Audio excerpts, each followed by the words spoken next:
Mpendwa mtazamaji na mfuatiliaji wa mafundisho yetu ya darasa letu la uinjilisti na utumishi, unayetufuatilia katika mitandao ya kijamii, karibu sana kwa ajili ya somo letu siku ya leo.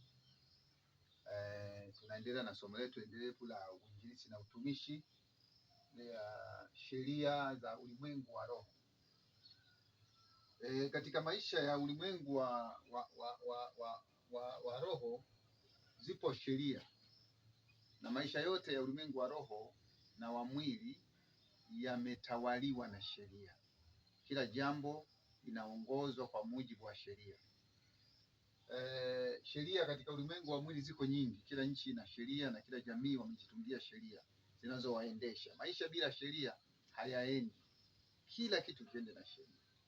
Sasa na katika ulimwengu wa roho pia kuna sheria kama ilivyo katika ulimwengu wa mwili. Kama nilivyosema, maisha katika uinjilisti tunayagawa katika mapande mbili: maisha ya ulimwengu wa mwili na maisha ya ulimwengu wa roho.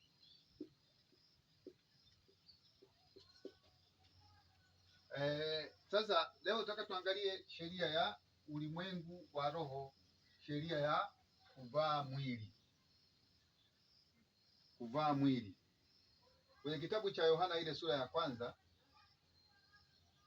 mstari wa kwanza na wa 14 inasema, naye neno alikuwa hapo mwanzo kulikuwepo na neno, naye neno alikuwa kwa Mungu, naye neno alikuwa Mungu.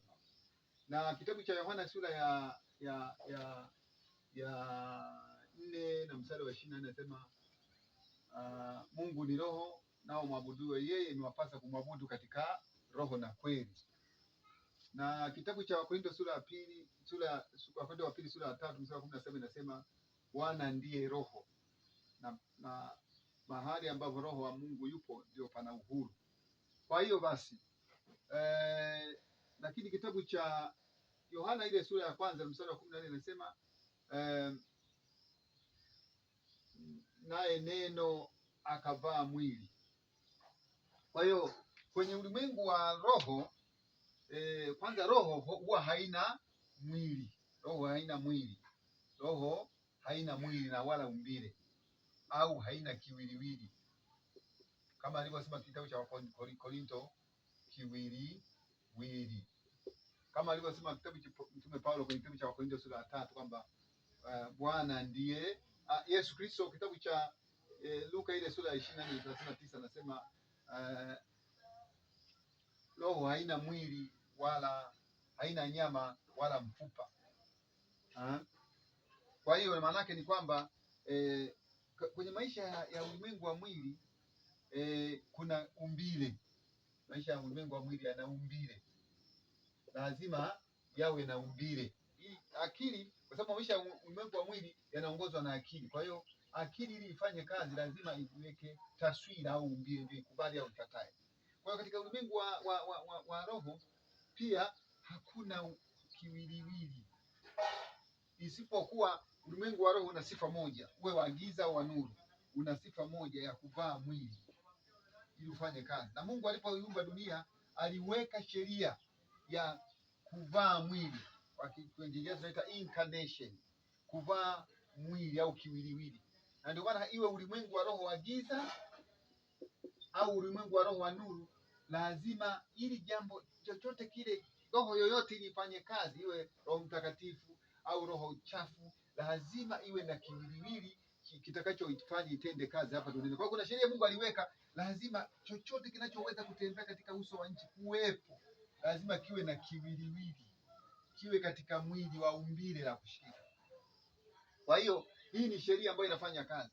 Kwa hiyo unaona kabisa kwamba Mungu aliweka sheria hiyo, na hata kwa hiyo unaona kabisa kwamba hakuna kitu chochote hapa katika mwili, katika dunia hii, kinaweza kikafanya kazi pasipo na kiwiliwili. Ndio maana utaona hata mapepo au majini, lazima ili yafanye kazi hapa, ya lazima yavae mwili. Ndio maana utaona wale Yesu Kristo alipotaka kuwatoa wale pepo kwa yule katika pwani ya Wagerasi, kwa yule mtu aliyekuwa na kichaa, walimuuliza twende wapi? Kwa sababu gani? Pepo huwezi ukalitoa likakaa tu, kama eza ulielekeze pahala pa kukaa. Pepo huwa kuna sheria inayotawala ya ulimwengu wa roho inayotaka kila kinakachokuja huku duniani lazima kiwe, na kama hakina mwili kinakuwa hakina uhalali, inakuwa haramu. Chochote kile ambacho roho yote ikiwa haina mwili duniani hapa inakuwa haramu, haiwezi kufanya kazi. Kwa hiyo ni sheria Mwenyezi Mungu aliweka kwamba kila kitu kinachofanya kazi hapa katika dunia hii lazima kiwe kina roho yote ifanye kazi. Na ndio maana hata yeye mwenyewe alivaa mwili. Yesu inasema kitoko neno, maana yeye ndio neno, ni Mungu. Ni neno, ni hapo mwanzo ulikuwa na neno, naye neno alikuwa kwa Mungu, naye neno ndio Mungu. Kitabu cha Yohana sura ya kwanza mstari wa kwanza. Lakini anasema na yeye akavaa mwili. Kwa hiyo ilibidi Mungu mwenyewe avae mwili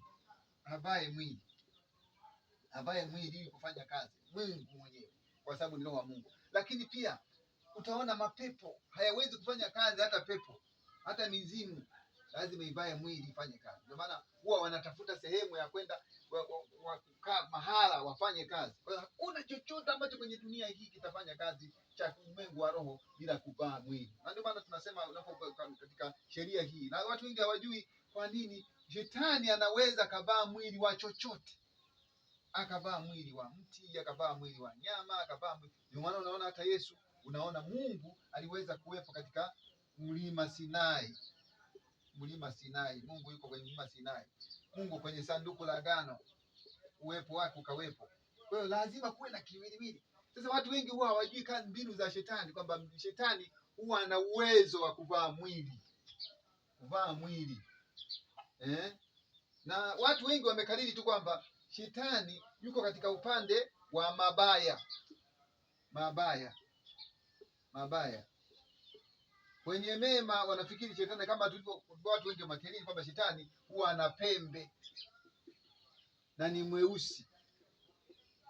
Shetani wa rangi nyeupe akivaa mwili wa rangi nyeupe akakutokea na mwanga, watu wengi hawawezi kugundua, wanadhani kwamba huyo ni malaika wa Mungu. Shetani ni malaika kwanza. Shetani huwa ni malaika wa giza, lakini ana uwezo wa kuvaa nuru akajifanya malaika wa nuru pia.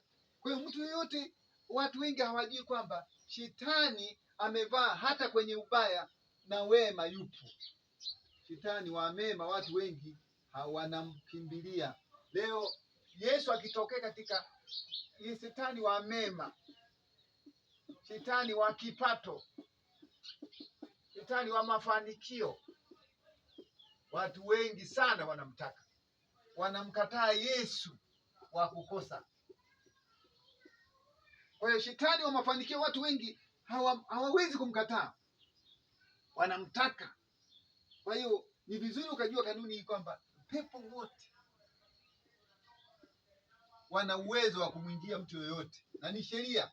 Hata Roho Mtakatifu inabidi, kitabu cha Yoeli anasema, angalieni siku zinakuja, kila mwenye mwili atamiminwa roho wake ndani yake. Kwa hiyo Roho Mtakatifu hawezi kufanya kazi bila mwili. Pepo ndiye aliwezi kufanya kazi mwili. Sasa shida tulionayo ni kwamba kanisa halijajua, na watu wengi hawajui kwamba shetani anaweza kavaa mwili wowote. Tunamchagulia mandhari, tumekariri kwamba shetani yuko kwenye mabaya tu, shetani yuko kwenye kukosa tu, shetani yuko kwenye umasikini tu. Wengi sana wanadhani kwamba shetani hayuko kwenye utajiri. Shetani anaweza akawa kwenye utajiri vile vile. Shetani anaweza kuwa kwenye kupata vile vile. Shetani hata kwenye baraka anaweza kuwa na alikoepo. Kwa hiyo watu wengi wamekariri. Kwa hiyo lazima unataka mtumishi wa Mungu ujue kwamba hii sheria ya kuvaa mwili, anaweza kuvaa mwili wowote wa baraka, wa mafanikio, kiwiliwili au mazingira, anaweza kuvaa chochote kile. Na ili afanye kazi lazima atafuta njia nyingine ambayo atakuwepo. Kwa hiyo ni vizuri kujua namna hiyo kwamba kazi za shetani zinafanya kazi. Asante sana mtumishi wa Mungu. Karibu sana uweze kutufuatilia kwenye mitandao yetu ya kijamii, Instagram, Facebook na YouTube pamoja na TikTok. Tupo darasa hili litakuwa ni endelevu, na unaweza kututafuta na unakaribishwa kutoa sadaka yako, kutoa mchango wako, kutoa maoni yako ili kusapoti. Niombe endelea kushare kwenye mbali na kwa watu mbalimbali ili na hili masomo haya yaweze kwenda mbele katika jina la Yesu. Amen.